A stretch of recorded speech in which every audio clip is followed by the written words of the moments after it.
Purihin ang Diyos, purihin ang Panginoon, luwalhati ang kanyang dakilang pangalan.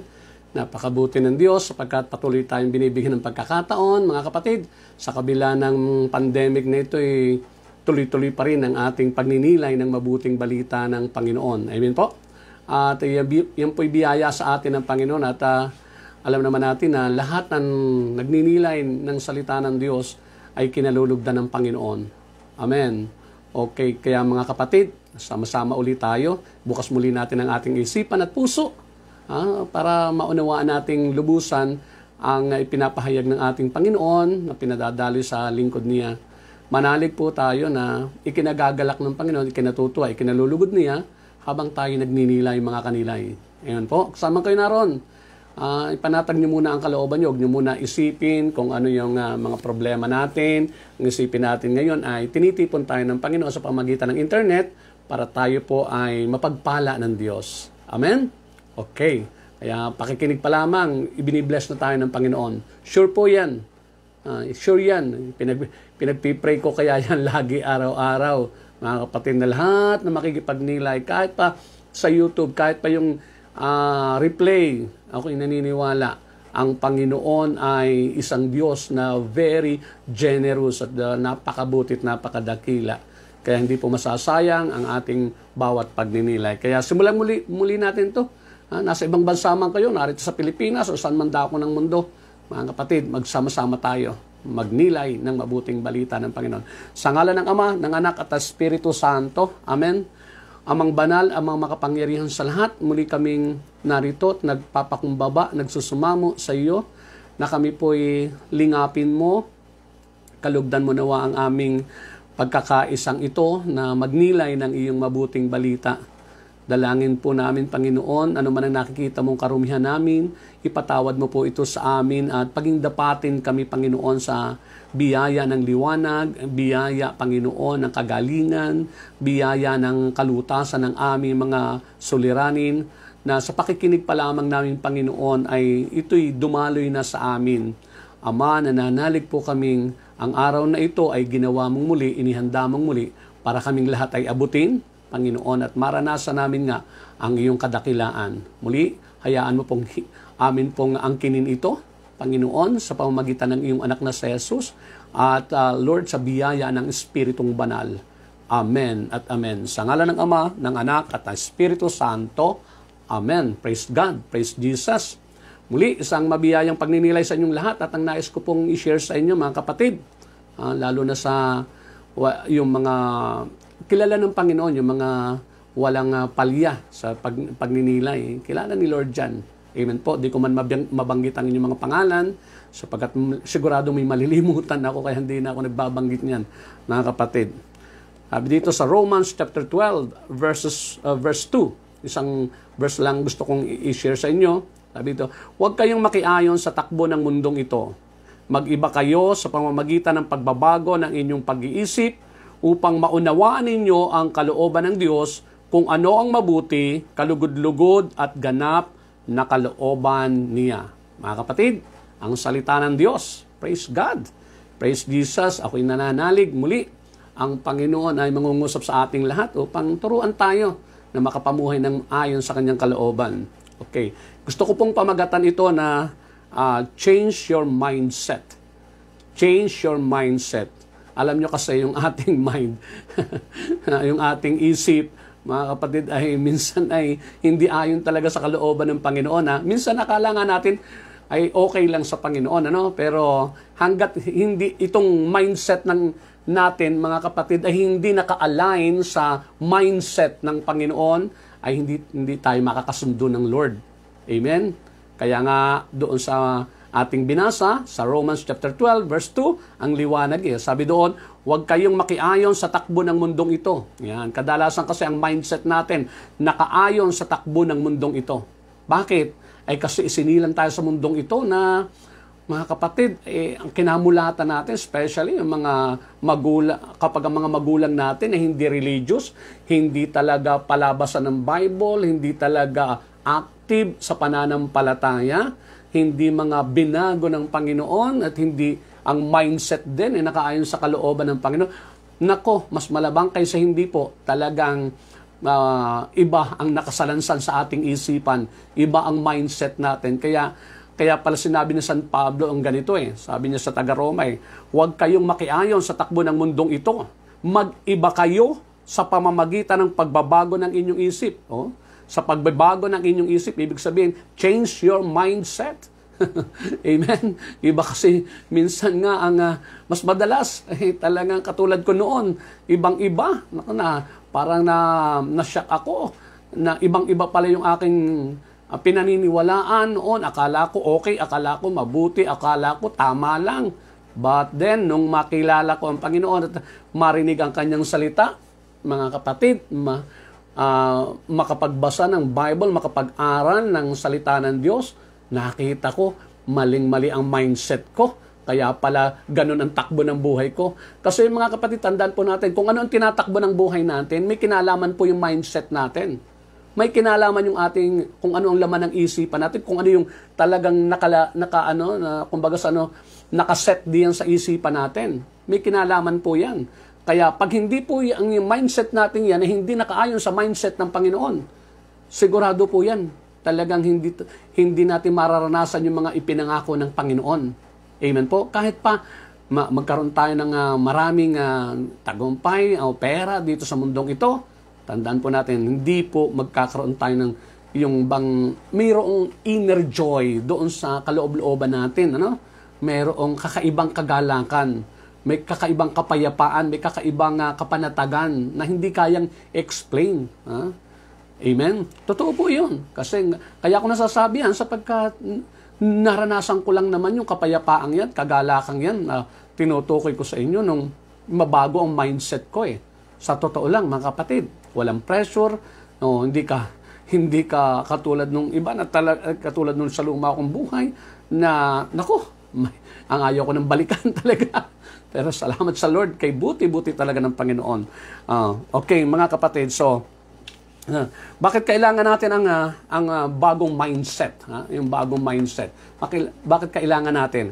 Unang-una, dito nga po sa binasa natin ito, pakinggan nyo mabuti. Sabi doon, mag-iba kayo sa pamamagitan ng pagbabago ng inyong pag-iisip o change your mindset upang maunawaan ninyo. Tingnan nyo, maunawaan ninyo ang kalooban ng Diyos. So, unang dahilan, para maunawaan natin ang kalooban ng Diyos. Alam nyo kasi, kapag hindi natin naunawaan ang kalooban ng Diyos, naturalmente, hindi natin magagawa ang kalooban ng Diyos. Pag hindi natin naunawaan, kaya lang natin maunawaan ang kalooban ng Diyos ay kapag, mga kapatid, kaya lang natin magagawa ang kalooban ng Diyos kapag naunawaan na nating mabuti ang kalooban ng Panginoon. Paano mangyayari yun? Kapag nabago nga ang mindset natin. Hanggat hindi nababago yan, hindi natin maunawaan. Kasi igigiit natin yung mindset natin kasi akala nga natin tama. Akala nga natin, siyempre, pagka pinaniniwalaan mo tama, siyempre, igigiit mo yan. Mangangatwirang ka. Tama? At kung ano yung pinaniniwalaan mo, kung ano naman ang isipan natin, tatandaan natin, mga kapatid ko sa Panginoon, tandaan natin, kung ano po yung laman ng ating isipan, bababa sa ating puso. At kung ano ang laman ng ating puso, yun ang ating gagawin. Gagawin ng ating nguso, gagawin ng ating kamay, gagawin ng alimang bahagi ng ating katawan. At ano man ginagawa natin, tandaan po natin, laging may epekto doon sa ating pamumuhay. Kung ano ang tinatahak natin at kung ano ang kahahantungan natin. Amen? Maliwanag po ba? Parang nakasakay ka sa bangkayan Nakadepende ang, halimbawa, panatag yung tubig, mga kapatid. Pero, tandaan natin, hindi komo ang agos ay pasilangan, mga kapatid, ay pasilangan na rin ang ating bangka. Iyon po'y nakadepende pa rin sa ating pagsagwan. Kaya may mga bangka na kahit pasalungat sa alon, ay nagtutuloy-tuloy. Bakit? Depende sa sagwan. Kuha nyo, at tayo yun. Tayo ang magsasagwan. Amen? At nakadepende sa isipan natin yun. Amen po. Maliwanag po ba, mga kapatid? Sabi dito, sabi doon, upang maunawaan ninyo ang kalooban ng Diyos, kung ano ang mabuti. Yan, hindi natin malalaman ang mabuti, hindi natin maunawaan ang mabuti, kung hindi magbabago ang mindset natin. Amen? Kasi may pinaniniwalaan na nga tayo na naka-imbak na dyan. Kumbaga, minsan parang built-in na dyan na, no? Because meron tayong tinatawag na original sin. Meron tayong inclination, no? Meron tayong sinful inclination. Kaya, mas malamang kaysa hindi, mas prone tayong magkasala. Kuhan nyo? Mas madali tayong madala sa kasalanan. Pero kapag nabago ang mindset natin, naku mga kapatid ko sa Panginoon, kaya nating salungatin ang mundong ito o yung ating kinasanayan na kahit sanay na tayo sa mga bagay na yun, kaya nating salungatin. Bakit? Nabago ang ating mindset. Amen? Okay. So, kung ano ang mabuti, kalugod-lugod. Tingnan nyo, kalugod-lugod. Hindi natin magagawa ang kalugod-lugod sa Panginoon kung hindi natin mauunawaan ito at mauunawaan lang natin ito kapag nabago ang mindset natin. Ang laman ng isipan natin, ang nakasalansa, nakalagay dyan sa isipan natin. Kuhan niyo po mga kapatid. At ganap na kalooban niya. Hindi natin malalaman ang ganap na kalooban, hindi rin natin magagawa ang ganap na kalooban ng Panginoon kung hindi mababago ang ating mindset. Yun po ang sinasabi sa Romans. Amen? Sa Romans chapter 12, verse 2. Kaya, talagang kailangan nating mabago ang mindset natin. Amen? Kaya, kailangan mula pagkatapos nito, magbago ang mindset natin. Amen po? Okay. Dalawa lang naman ang mindset ng tao na umiiral dito sa mundo. Ano yun? Mindset ng mga makasanlibutan at mindset ng anak ng Diyos o mga makadiyos. Kuha nyo? Iba, magkaiba yan. Halos magkasalungat. Halos magkasalungat nga Okay. Kasi, tingnan nyo, mga kapatid ko sa Panginoon, bigyan ko kayo ng sample. Ito isang mindset ng makasanlibutan ito. At yan, ito ang matagal na naging panuntunan ko sa buhay noong ako ay magkaroon na ng isip. Bakit? Kasi yan din ang ipinunla sa akin, inihubog sa akin ng aking lolo, ng aking mga tiyuhin, ng aking mga magulang, mga taong nakapaligid sa akin na mas matanda kay sa akin. Siyempre, yun ang unang mag-build or mag-form ng ating mindset Yung mga taong matatanda sa atin.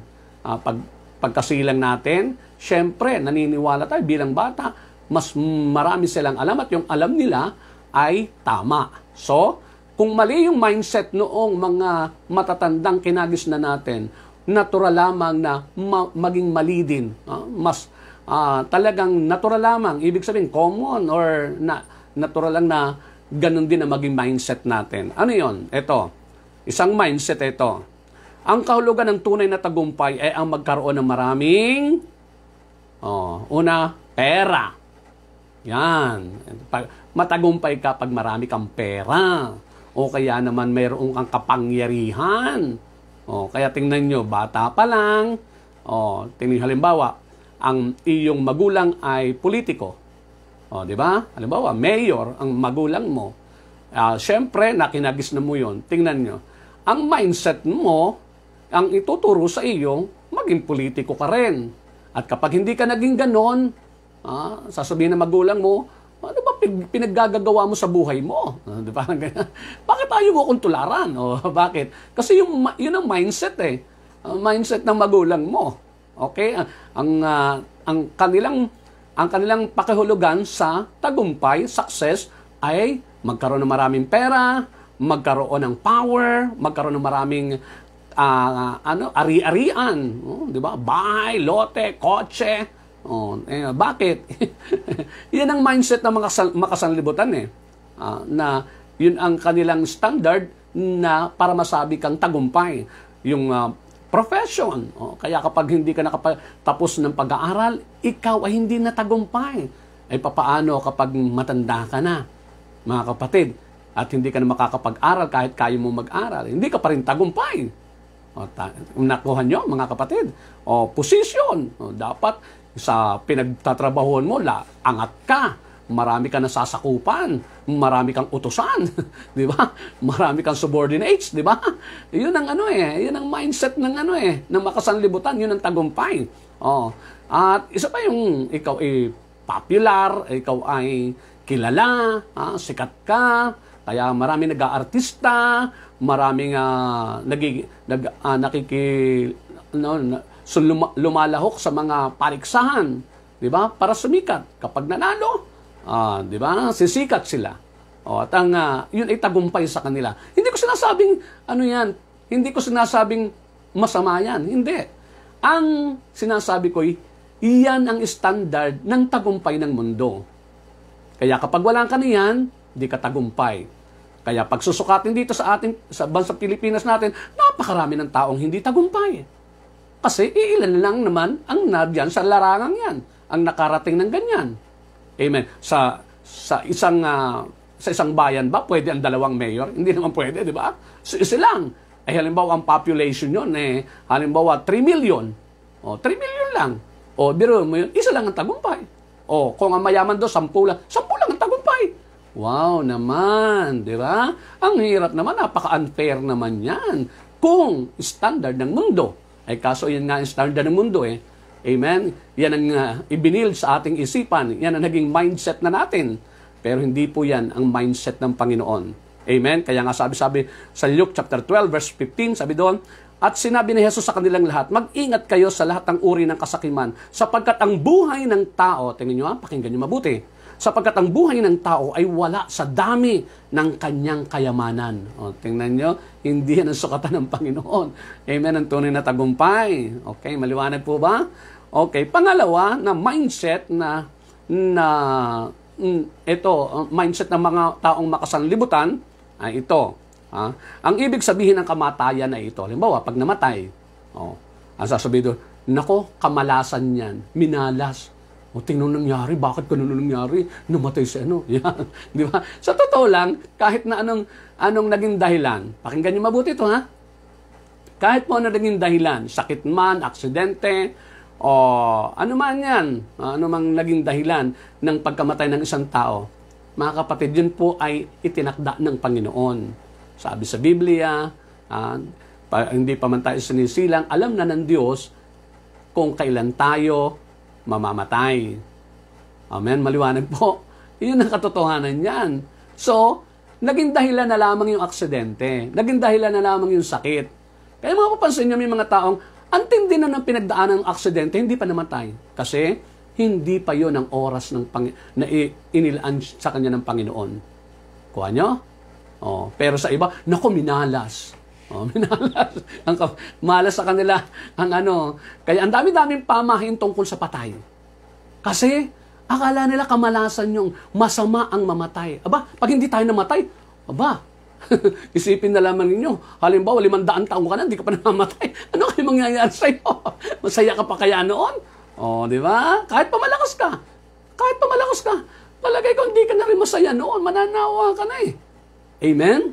Kasi talagang tayo ay dinesign ng Panginoon, buhat ng magkasa. Actually, hindi naman talaga ang design ng Panginoon sa atin ay mamatay. Kaya nga lang, because of sin, sabi nga sa Bible, ang kabayaran ng kasalanan ay kamatayan. So, may kamatayan talaga. Buhat ng pumasok ang kasalanan, nagkaroon ng kamatayan. Amen? So, natural yun. Nagiging dahilan na lamang kung ano-ano mga dahilan. Di ba? Pero, mamamatay at halimbawa, June 1, namatay ang isang tao. Kahit pa hindi nagkasakit yun, kahit pa hindi na aksidente, mga kapatid, matutulog lang yun, kinabukasan, nakaburol na. Bakit? Oras na niya Amen? Yun. Okay. Isa pa, ang sa mga makasanlibutan, ang ibig sabihin ng kamatayan ay karma. Tingnan mo yung, yan, napakaano kasi. Kung yung ginawa niya doon kay ganun tingnan nyo, nakarma, namatay. Hindi. Mali na naman yun. Naging dahilan lang yun, nagkataon lang yun. Pero, mamamatay talaga yun. kahit hindi ganoon ang pangyayari. Next is ito. Sabi, iba naman ganito. Ang paniniwala nila sa kamatayan ay kapayapaan, katahimikan. Kaya yung iba, dahil paniniwala nila katahimikan to, kapayapaan, pag maraming problema, nagpapakamatay na. Tingnan nyo. Kasi yun ang mindset nila Akala nga nila kamatayan ang kamatayan ay kapayapaan o katahimikan. Mapayapa lang yan kapag sa langit ka. Pero pag hindi ka sa langit, hindi ka payapa. Kahit pa anong tawag doon, kahit pa anong isipin natin, pag ikaw hindi sa langit, ay sigurado yan, wala kang kapayapaan. Ang impyerno ay walang kapayapaan, forever na kaguluhan yan, o kapighatian. Kuha nyo? Ang kamatayan, sa mga taga-sanlibutan, ang ibig sabihin ng kamatayan ay katapusan. Hindi katapusan ng kamatayan. Pasimula yan ng walang hanggan. Pasimula po yan ng walang hanggan, hindi yan katapusan. Sasabihin, natapos din ang buhay niya. Maaari dito sa lupa. Pero hindi po talaga, hindi pa tapos. Nagsimula pa lamang yung tunay na buhay.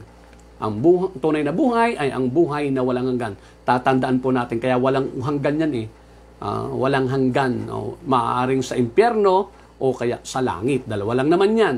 Pero parehas yan walang hanggan. Ikaw kapatid, saan mo gusto na walang hanggan? Sa langit o sa impyerno? Siyempre, ayaw mo sa impyerno. Amen? Kaya makinig kang mabuti, magbago tayo ng mindset. Amen? Okay. Sabi sa Hebrews chapter 9 verse 27, itinakda sa mga tao na minsan lamang mamatay at pagkatapos ay ang paghuhukom. Yun ang kamatayan. Okay? Nakatakda. Sinabi nakatakda. Kaya huwag niyong bigyang ibang kahulugan kay ano man ang dahilan kung bakit siya namatay, yun na yun. Ibig sabihin, hanggang doon na lang siya. Amen? Pero hindi po yung katapusan sapagkat magsisimula ulit siya ng bagong buhay. Next is ito. Sabi doon sa 2 Corinthians chapter 5 verse 1, tingnan nyo, pakinggan nyo mabuti. Alam namin kapag nasira na ang toldang tinatahanan natin ngayon, ang ating katawang lupa, yun daw ang tolda, na tinatahanan natin yung katawang lupa natin. Kami may tahanan sa langit na hindi kailanman masisira. Isang tahanang ginawa ng Diyos at hindi ng tao. Yun. Kuha nyo. So, yun yung hindi na mamamatay na katawan sa kabilang buhay. Okay. Pangatlo na mindset ng mga makasanlibutan to. Mabuti kang tao kapag marami kang kaibigan. Totoo ba yun? Kilala ko dami niyang kaibigan. Ang dami, nung mamatay nga siya, ang dami nakapaglibing sa kanya. Pero puro magsusugal. Kasi kaibigan niya, puro magsusugal, puro babaero. Kaya ang dami nakipagano sa kanya. Mayaman siya. Ang dami niyang binibigyan. Ang dami niyang binibigyan, mga kapatid. Kaya ang dami niyang kaibigan. Hindi yun hindi garantisado na kapag marami kang kaibigan, of course may mga taong mabuti talaga na pupunta sa langit, di ba? Bakit? Mabuti talagang tao kaya maraming kaibigan. Pero it doesn't follow na kapag marami kang kaibigan ay ikaw ay mabuting tao. Amen? Nawa maliwanagan natin mga kapatid. Kasi ang tunay na mabuting tao, ang siguradong mabuting tao, yung mga anak ng Diyos. Sapagkat ang Diyos ay mabuti, ang mga anak din ng Diyos ay mabuti. Amen? Kaya lagi natin dapat tinatanong lagi natin sarili, tinatapik-tapik natin, ikaw ba anak ng Diyos? Pag ikaw ay anak ng Diyos, surely, mga kapatid, mabuti kang tao. Amen? Okay. Next, number 4, isa pang mindset ng mga makasanlibutan ito. Magpakasarap ka na habang nasa lupa ka pa dahil dahil sa kabilang buhay wala niyan. Yung magpakasarap ka na yung kayamanan mo, yung pinagpagora mo, sige, lostahin mo na lahat, pagpasarap mo na. Lasing din, lasing doon. Amen. Naku, mga kapatid, yan ang mindset na naku, mga kapatid, nakakalungkot yan. Sa totoo lang, wala ngang, sabi nga doon sa kanta, sa langit walang beer. Wala talaga doon. Amen. Kahit sa impyerno, wala. Kahit sa impyerno, wala. Totoo yung wala nga. Pero, hindi ibig sabihin hindi ibig sabihin kung wala doon sa kabilang buhay ng ganyan, mga kapatid, ay magpakasarap ka na dito, ubusin mo na sa kalayangan, sa paglalasing, sa kasiyahang, walang taros, yung sinasabing walang taros na pagsasaya, ay ubusin mo na lahat yung biyaya ng Panginoon. Hindi. Laging may purpose ang Panginoon kung bakit ka binigyan ng biyaya. At ang unang purpose niyan, mga kapatid ko sa Panginoon, sabi ng Panginoon, whether you like it, or whether you drink, or whether you eat or drink, or whatever you do everything for the glory of God. Ayan ang sabi ng Panginoon, ha? Sa 1 Corinthians chapter 10, verse 31. Sabi ng Panginoon yan, ha? Ano man daw ang ating ginagawa, mga kapatid, pakinggan nyo mabuti. Kumakain man tayo, umiinom, o ano man daw ang ating ginagawa, dapat ang ano mang ginagawa natin, nakapagbibigay ng kaluwalhatian sa Diyos. O yung ba susuray-suray ka, naluluwalhati ba ang Diyos diyan? Yung bang nagsusugal ka, o kung sino-sinong babae ang kasama mo, yan ba'y naluluwalhati ang Panginoon dyan? Yung ipinababago mo yung mukha mo, di ba? Yan, naluluwalhati ba ang Diyos sa ginagawa mong yan? Kung ano-anong ginagawa mo, puro pansarili, sabi ng Panginoon ang yung nabubuhay doon sa sarili Nako, mga kapatid, walang bukas na makakamtan niya sa piling ng Diyos.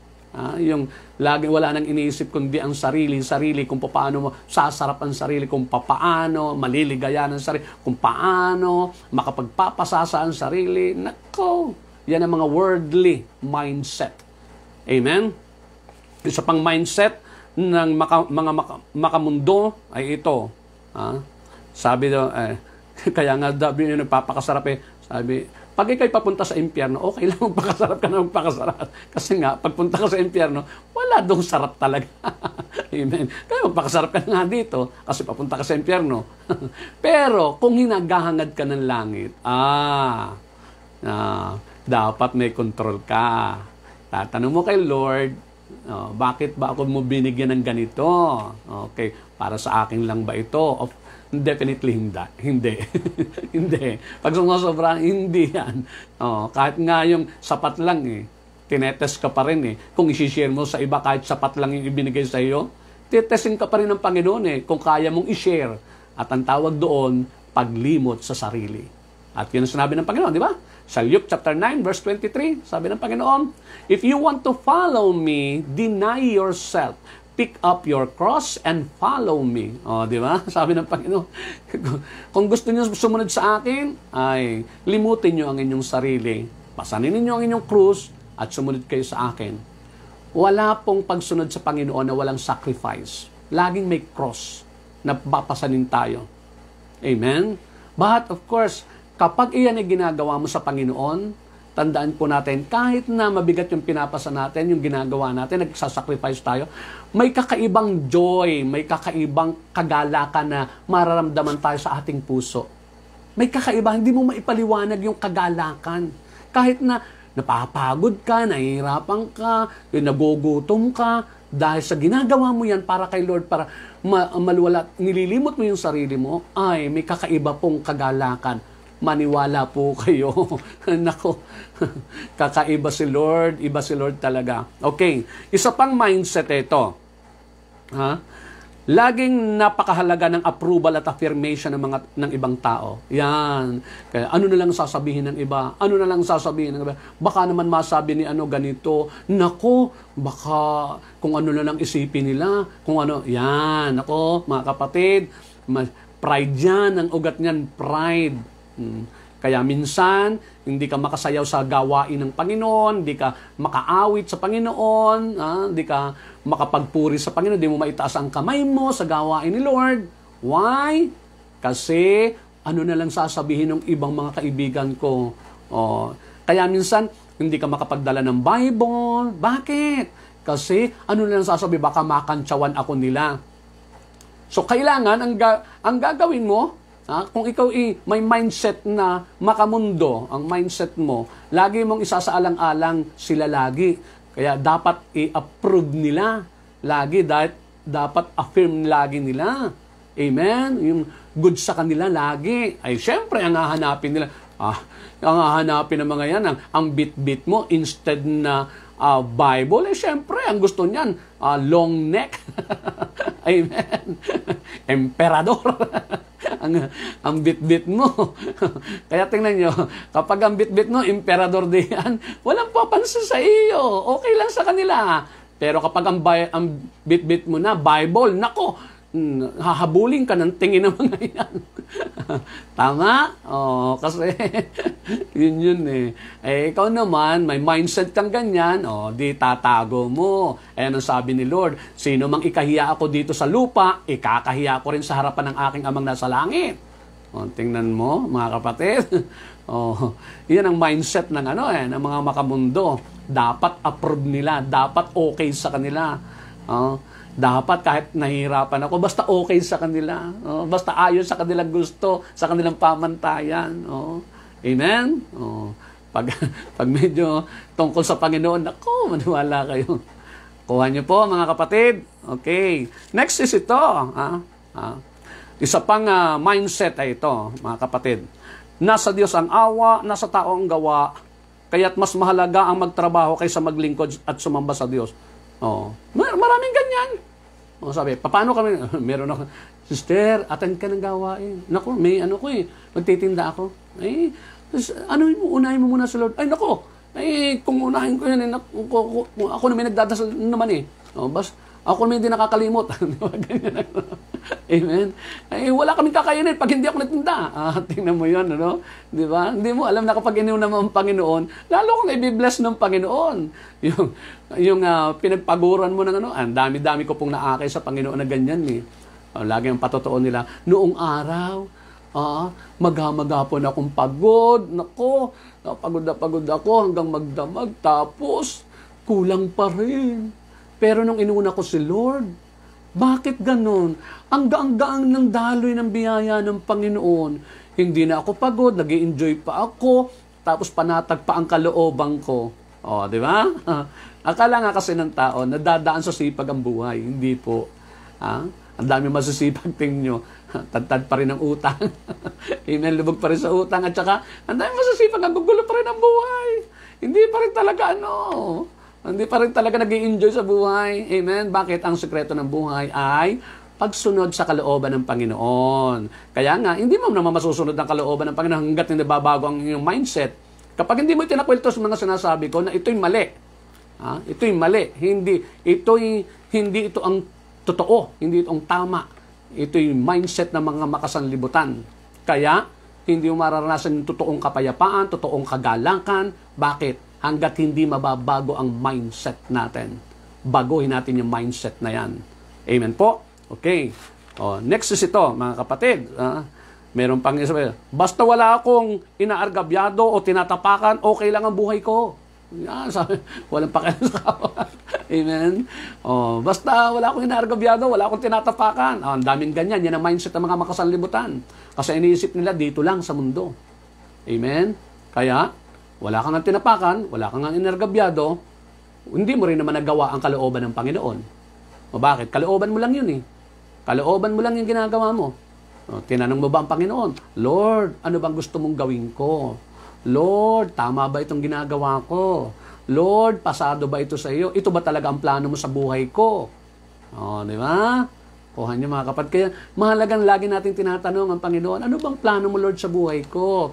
Ituro mo naman sa akin, i-guide mo ako kung anong plano mo sa buhay ko para magawa ko.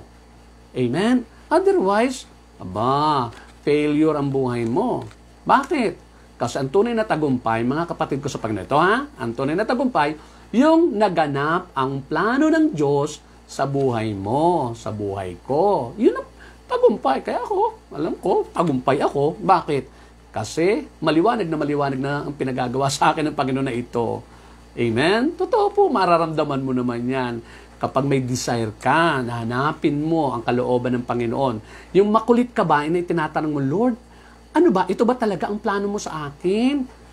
Malalaman mo naman yan yung parang gumagaang ang kalooban mo. Talagang mararamdaman mong iginagayad ka ni Lord. Totoo yan. Kaya kapag ganun ang laman ng isipan mo, na bago na talaga ang isipan mo, mga kapatid ko sa Panginoon, ay naku, maniwala kayo. Ang sarap ng daloy, kahit na mahirap lang buhay, kahit simpleng buhay ka lang. Pero kapag ikaw naman kasi, umaayon ka sa plano ng Panginoon, suportado ka naman ng Panginoon eh. Kasi yung plano niya nagaganap eh. Parang nagpapatayo ng bahay yan eh. Kapag yung karpentero, sinusunod niya ang plano noong may-ari o noong arkitekto, tandaan niyo po yan, lahat ng materials na kakailanganin niya ay suportado. Totoo po yun. Amen? Alam mo, binagawa mong bahay ay, mga kapatid, hanggang second floor lang. Pero ang ginawa ng karpintero, abay, pang third floor. Oh, aba, ay huwag ka magtatakang kinakapos ka sa materyales. Bakit? Ay, hindi yan ang plano ng Panginoon. Hindi yan ang plano ng arkitekto. Ang plano ng arkitekto hanggang second floor, ay dinagdagan mo ng tatlo kasi gusto mong yumabang. Kuha nyo, mga kapatid ko sa Panginoon, gusto nyo ngangaan ka na magaling kang karpintero. Yan. Makukuha nyo po, maunawaan nyo po yan, maintindihan nyo. Okay? So, isa pa, sabi to, isa pang mindset ito eh. Basta mabait, sa langit ang punta mo. Totoo ba yan? Hindi. Hindi totoo yun. Mabait yan, sa langit yan. Hindi. Ay, mabait ka nga. Dalawa naman ang asawa mo na namatay ka. Ay, mabait yun. Ay, mabait ka nga. Mga kapatid, di ka naman nagpakasal. Kinakasama mo lamang yan. Hindi naman kayo kasal. Amen? O kaya, mabait ka nga. Lalaki kang tao. Ang asawa mo, lalaki rin. Babae ka, pero babae rin ang asawa mo. Aba, kukuha nyo. Ay, pero mabait ka. Kukuha nyo. Ay, hindi basta mabait. Pupunta sa langit. Ang daming mabait. Kaya nga, pag namatay, ang daming nakikipaglibig kasi mabait nga eh. But hindi po garantiya yun. Mindset na makasanlibutan yun, yung kala nga dito lang. Nadaya ng sanlibutan, ng isipang sanlibutan. Isa pa yung sinabing, basta ginagawa ng iba, na marami nang gumagawa, okay na yung tama na yun. Di ba? Katulad ngayon, tingnan nyo. Kaya naging okay lang ngayon, mga kapatid, ang yung hindi muna nagpapakasal bago magsiping. Bakit? Kung alin yung matatalino, kung alin yung mga nag-aral, kung alin yung mga sikat na mga artista at magaganda, mga mistisuhin, mga nasa alta de ciudad, tinitingnan ng mga tao. Ay sila pa ang gumagawa ng ganito. Di ba? Okay lang na marami ang asawa na hindi naman puro kasal. Ang dami na naging anak. Okay lang. Mga kapatid ko sa Panginoon, hindi ko mo ginagawa ng marami, ay okay na rin sa Diyos. Hindi. Hindi natin mababago ang Diyos. Sa Diyos, ang mali ay mali. Forever yan ang mali. Amen? Hindi ang Diyos ang susunod sa tao. Tandaan po natin tayo'y nilikha lang ng Diyos. Hindi po ang Diyos ang susunod sa atin. Kung siya'y may patakaran na ganyan, ang trabaho natin ay sumunod. Amen? Sabi sa Ecclesiastes, wala naman talagang trabaho tayo tungkulin kundi ang sumunod sa lumikha sa atin. Amen? Sabi ni Lord John. Okay, mga kapatid. So, hindi ko mo ginagawa ng marami, ay okay na rin sa Diyos. Huwag kang gagaya. Huwag kang gagaya. Kahit napaliligiran ka ng mga immoral, huwag mong gagawin ng immoral. Amen? Maliwanag po. Kahit ang mga kamag-anak mo, ginagawa yan, huwag mong gagawin. Basta hindi kalooban ng Panginoon. Now, ano ang dapat na mindset ng isipan ng tao o ng tunay na mga makadiyos, hindi makasanlibutan? Ito, sabi sa Philippians chapter 4, verse 8, bilang pagtatapos, mga kapatid, sabi ni San Pablo, sa kanyang sulat sa mga taga-Pilipos, lagi ninyong isaisip ang mga bagay na karapat-dapat at kapuri-puri. Yan, lagi daw nating isaisip o i-mindset natin, lagi na doon sa isipan natin, ang karapat-dapat at kapuri-puri. Ano yon? Yung mga bagay na totoo. Ano totoo? Di ayon sa salita ng Diyos. Ayon sa salita ng Diyos, ayon sa turo ng ating Panginoon. Yun ang totoo Di ba? Sabi ng Panginoon sa John chapter 17 verse 17, ang salita mo, Ama, ay totoo at katotohanan. Amen? So, dapat naaayon sa salita ng Diyos. Marangal. Marangal. Dapat nagbibigay dangal. Hindi pumipintas, nagbibigay dangal. Matuwid. Paano natin malalaman ito? Sabi ng Panginoon sa 2 Timothy chapter 3 verse 16, sabi doon, ang salita ng Diyos ay magagamit upang malaman mo ang matuwid na pamumuhay. Pamantayan ng matuwid na pamumuhay. Amen? Gabay sa matuwid na pamumuhay ang salita daw ng Diyos. Okay. Malinis, kaibig-ibig, at kagalang-galang. Yun ang dapat na laman ng isipan natin. Mga bagay na totoo, marangal, matuwid, malinis. Malinis, hindi marumi. Kaibig-ibig, kaibig-ibig, lovely, yan, lovable, at kagalang-galang, di ba? Nakukuha niyo po mga kapatid ko sa Panginoon. Paano magkakaroon tayo ng bagong mindset? Paano? Number 1 ito tandaan natin. Siyempre, pray. Pray, kaya napakalagang prayer, Lord, baguhin mo ang mindset ko. Kasi mukhang bulok ang mindset ko. O kaya naman, mukhang marumi yung mindset ko. Mukhang hindi kalugod-lugod sa iyong mindset ko. Panginoon, natutunan ko ito. Bata pa ako, ganito. Nasanay na ako na ganito eh. Tulungan mo naman ako. Kaya number 1 is prayer. Prayer. Kaya lagi magpipray. Kasi tatanda natin, kung ano ang laman ng isip, bababa sa puso. At iyan ang gagawin. Kasi ang commander natin puso eh. Commander natin puso, hindi isip. Minsan nga narito sa isip, tama yung nasa isip eh. Pero mali yung nasa puso eh. Yung mali ang gagawin eh. Sa totoo lang. Bibigyan ko kayo ng sample. Halimbawa, mali ang mag-boyfriend na magsiping. Alam mo yan, mag-boyfriend. Di ba? Hindi kayo kasal eh. Amen? So mali. Alam mo mali. Kaso mahal kong boyfriend ko eh. Eto, puso ko. Ang lakas ng kabog. Talaga, mahal na mahal ko siya. Love na love ko siya. Di ba? Ano mangyayari? Di masusunod yung puso kahit tama yung nasa isip. Kuha nyo, maliwanag po mga kapatid ko sa Panginoon. Kaya i-pray natin. Magkaroon tayo ng lakas ng loob na kung ano ang tama, kung ano ang mabuti, nariyan sa mindset natin. Amen? At yun ang ibababa sa puso. Amen? Okay. Ito mga kapatid. So, pangalawa, baguhin natin ang ating pinakikinggan. Yan. Kasi kung ano pinakikinggan natin, papasok sa isipan natin, bababa ulit sa puso. Amen? So, kung pinakikinggan mo, tama, papasok sa isip, bababa sa puso, tama rin. Tama ang gagawin mo. Kuha niyo po. Kung puno ng tama ang isipan mo, sigurado tama ang bababa sa puso. Amen? Kuha niyo? Ayun yun. Kaya napakahalaga. Anong pinakikinggan mo? Pag lagi ka nakikinig ng salita ng Diyos, lagi kang nakikinig ng mga mensahe, hindi ka ma-absent sa pagninilay natin, sigurado yan. Mababago ang mindset. Bukod pa yung prayer, siyempre, Lord, etong natutunan ko, tulungan mo ako na ito. Lord, tulungan mo naman ako na mayroong magbigay sa akin ng tamang mindset. Di ba? Ng kalooban mo, Lord.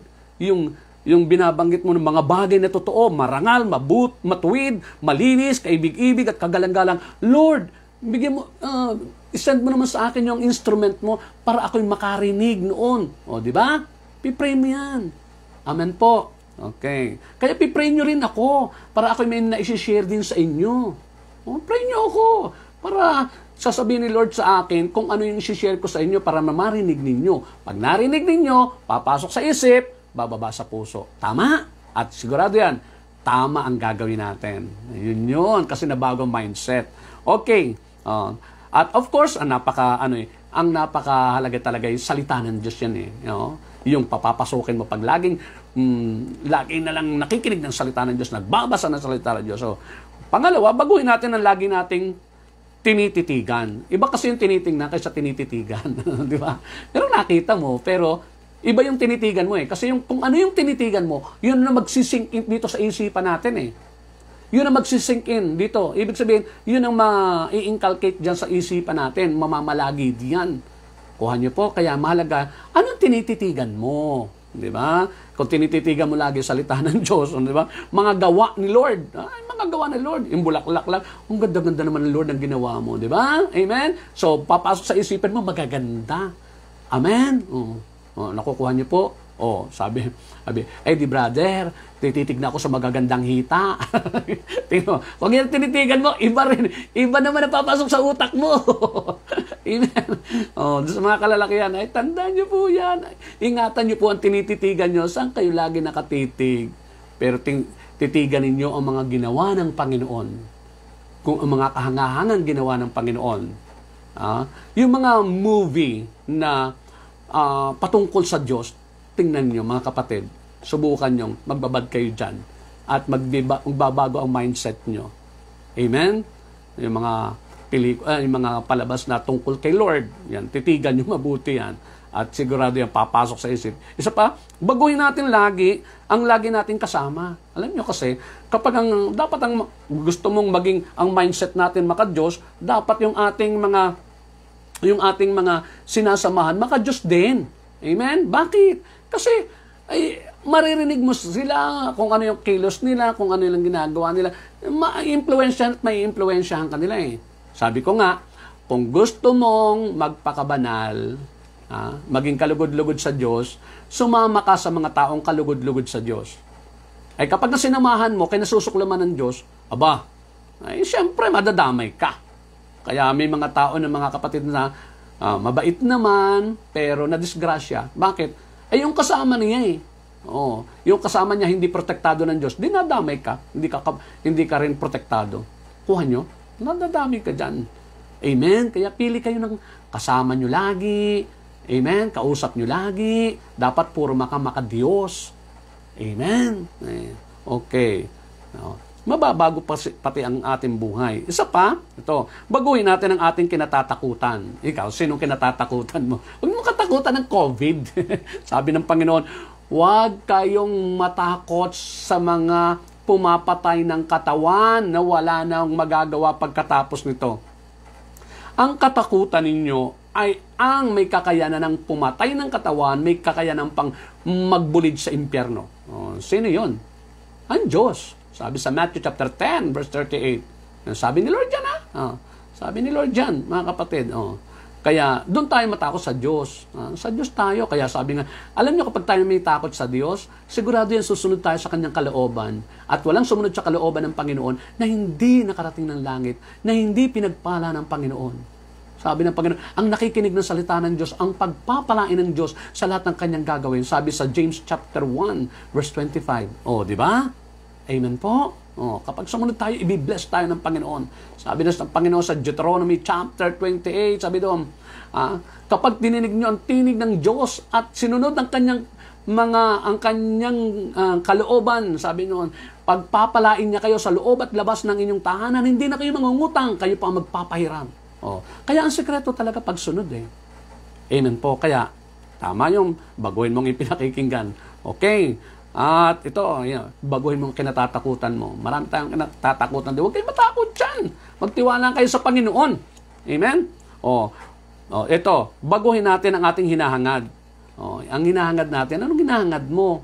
Dapat ang hinahangad natin ay ang kaharian ng Diyos. Pag kaharian ng Diyos ang ating hinahangad, lagi, tandaan po natin, Lord, gusto ko pong huwag mawala sa paghahari mo. Ikaw lagi ang maghari sa akin, Lord. Sigurado yan. Tutulungan ka ng Panginoon. At kapag ang hangad natin, yung buhay na walang hanggan sa kanyang kaharian, sigurado yan. Kapag yun ang iyong target sa buhay, tandaan niyo po yan, magagawa mo yung isnabin yung mga iniaalok ng mundo. Kasi may focus ka may hangad ka Kasi tayo dinadrag tayo o pinupus tayo nung ating mga hinahangad sa mundong ito Kung anong hinahangad natin dito, talagang hahatakin ka niyan Amen? Totoo yan. Halimbawa, hinahangad mo ay magkaroon ng kotse. Naku, sigurado yan. Kung anong pamamaraan para magkakotse, ikaw hindi ko sinasabing masama yan hindi. Pero, naghahangad ka dyan, basta hangarin mo para hindi ka maligaw, hindi babago ang ating mindset, buhay na walang hanggan. Sa piling ng Diyos, ang kaharian ng Diyos. Amen? At lastly, mga kapatid ko sa Panginoon, baguhin natin ang ating inaasahan. Huwag kang umasa sa tao. Sabi sa Jeremiah chapter 17, napupuot ang Diyos sa mga taong sa kapwa-tao sumasandal o umaasa. Sa Diyos tayo umasa. Sa Diyos tayo. At kapag tayo sa Diyos umasa, tandaan po natin, sagot tayo ng Panginoon. Hindi tayo mapapasama. Amen? Umasa tayo sa Diyos. Magtiwala tayo ng lubusan sa Diyos. At makatitiyak tayo, ang Diyos ang kikilos sa buhay natin sapagkat tapat ang Diyos. Amen po? Nawa, mga kapatid ko sa Panginoon, naunawaan natin ang mensahe ng Panginoon muli sa oras na ito. Tapat po ang Panginoon at gusto niya lagi na tayo magkaroon ng isang maayos na buhay, maayos na direksyon, mabago ang ating mindset para sa gayon, mangyari ang kalooban ng Panginoon kung ano ang gusto ng Diyos. Amen? Okay, mga kapatid. Ihanda niyo po yung, may tubig ba kayo dyan? May tubig ba kayo? So, ating ipagdasal, pati yung mga may karamdaman. Kung maaari, pagdasal niyo rin yung iba, mga kapatid ko sa Panginoon. At ako po, pagpipray ko po kayo ngayon, at ako na may nananalig, panatag niyo ang kalooban niyo, pagkatapos ko po mag-pray, ako'y naniniwala. Pag kayo po'y nanalig, diringgit tayo ng Panginoon. Kasi sabi niya yan mangyayari ayon sa inyong paniniwala. Tapos sabi pa niya sa Marcos chapter 9 verse 23, walang imposible sa taong nananalig. Walang imposible sa taong nananalig. Amen? Okay? So, Lord, kami po'y narito. Sinasamahan ko po ang aking mga kapatid na narito, Panginoon. Lord, dalangin ko po na ang iyong una sa lahat, ang iyong mensahe, Panginoon, magbago ng mindset nila. At Lord, maging masunurin sa iyong kalooban. Patawarin mo po ang bawat isa sa amin. Kami lahat na may nagkukulang pa rin, nagkakasala. Panginoon, ano man ang nagawa ng bawat kapatid ko, bawat isa sa amin, na hindi kalugod-lugod sa iyo, samot dalangin ko po, Lord, kahabagan mo po, ipatawad mo po, Lord. Tawarin mo na po, Panginoon. Kung may karamdaman, pagalingin, Lord, maawa po kayo. Alang-alang po sa mensahe mo. Alang-alang po sa kagandahang loob mo. Alang-alang sa kadakilaan niyo po, Lord. Please, i-touch mo po sila. Meron po diyang pagod na, yung iba gusto na sumuko. Panginoon, mahabag po kayo. Paghimalaan niyo po sila. Iparanas niyo po ang inyong kapangyarihan sa kanila. Na kayo po ang dakilang manggagamot, kayo ang pinakamahusay na manggagamot sapagkat walang karamdaman na hindi niyo po kayang pagalingin. Holy Spirit, please touch them and heal them. Ama, please, sa ngalan po ng iyong anak na sa Jesus, susumamo po ako para sa kanila. Please, pagalingin niyo po sila. Pagalingin niyo po sila. In Jesus' name, at yung mga may problema, Lord, please, tulungan niyo sila makalaya sa problema na yan. Gumamit po kayo ng mga instrumento para silang lahat, Panginoon, makaranas ng iyong kagandahang loob, ng iyong kabutihan, maranasan nila, Panginoon, ang kapayapaan, ang kapanatagan, ang kagalakan na tanging sa iyo lamang nagmumula. Lord, I pray, kahabagan mo po, Panginoon, kahabagan mo po, Lord, yung pagpapatawad mo, lubusin mo po, Panginoon. Tulungan mo na po sila sa kanilang mga problema, sa kanilang mga pinagdaraanan, ano man yung pinapasan-pasan nila, Lord, please, tulungan mo sila. At yung tubig, Lord, please, na inihanda nila, Lord, please, gamitin mo pong instrumento mo ito para lalo, Lord, para lalong magamit mo, Panginoon, na maging instrumento sa kagalingan ng sino mang gagamit ito, iinom nito, Lord, papahid nito, God, ano man yan, Lord, I pray, gamitin mo nga instrumento yan para dumaloy ang iyong biyaya ng pagpapagaling, kapayapaan, kagalakan, Lord, sa mga hindi makatulog sila, O Lord, in the name of Jesus, at magkaroon ng lakas ng loob, bagong buhay, of course, bagong buhay, in Jesus' name, bagong isipan, in Jesus' name, bagong damdamin, in Jesus' name, alisin mo po gamitin mo po ang instrumento niyan para mawala yung kanilang takot, pangamba, at kung ano-ano pang bumabalisa sa kanila. In the name of Jesus. Maraming pong salamat, Ama. Maraming salamat. Kay buti-buti mo, kay dakila mo. Salamat po. Salamat sapagkat lagi po kayo nariyan. Salamat po at kayo po ang aming Panginoon, kayo po ang aming Ama na lagi nakakaunawa sa amin, na matiyaga. Panginoon, thank you, Lord, sa pasensya mo sa amin, sa mga pagkakamali namin, pagkukulang namin. Thank you po sa papatawad mo at pangunawa mo sa amin. Huwag ka po magsasawa, Panginoon. Please, In Jesus' name. In Jesus' name. Thank you, Lord. Inaangkin po namin, Panginoon, tinugon mo po kaming lahat. Pinagpala mo, pinagaling mo ang may karamdaman. In the name of Jesus. Pinagpala mo ang tubig, pinagpala mo, Panginoon, yung mga may problema. In Jesus' name. Amen and amen. Sa iyo lahat ng kapurihan, kaluwalhatian, pasasalamat, pagdakil, pagsamba, magpakailanman. Amen at amen at amen. Sa ngalan ng Ama, ng Anak at ng Espiritu Santo. Amen. Maraming pong salamat mga kapatid. At pakiusap ko po sa inyo, share nyo po yung video, share nyo po yung video. At hayaan nyo maging instrumento kayo ng Panginoon para marami rin mapagpala. At mag-subscribe po kayo, ipasa nyo po rin at nawa, ikayatin nyo po, nakakapag-suporta na po kayo sa pagpapalaganap ng mabuting balita kapag isinyer nyo po yan at nag-subscribe kayo at niyaya nyo rin yung iba na mag-subscribe din. Amen po? Okay. Be an instrument of God. Be an instrument of the Word of God. Amen po? God bless po mga kapatid. Till Monday. Sa Monday po. MWF lagi po tayo 7:30 sa Pilipinas. God bless po sa ating lahat. Amen and amen.